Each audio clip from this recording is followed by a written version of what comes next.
पन्हाळ तालुक्यातील कोलोली येथील कार्तिकी निवास पाटील या 10वीत शिकणाऱ्या विद्यार्थिनीने सर्व तरुण वर्गाला लाजवेल असा श्री संत ज्ञानेश्वर महाराजांच्या जीवनावर आधारित थोडक्यातच संत ज्ञानेश्वरांचे जीवनपट हे देखाव्याच्या माध्यमातून सादर केले आहे। संत ज्ञानेश्वर महाराजांच्या जन्मापासून ते समाधी घेईपर्यंतचा हा जीवनपट सादर केलेला आहे।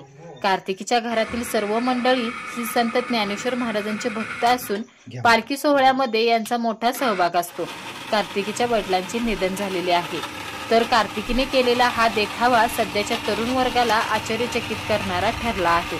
लहान वयातच समाजामध्ये विखुरलेली संस्कृती पाहून तिने हा आध्यात्मिक देखावा मांडला आहे।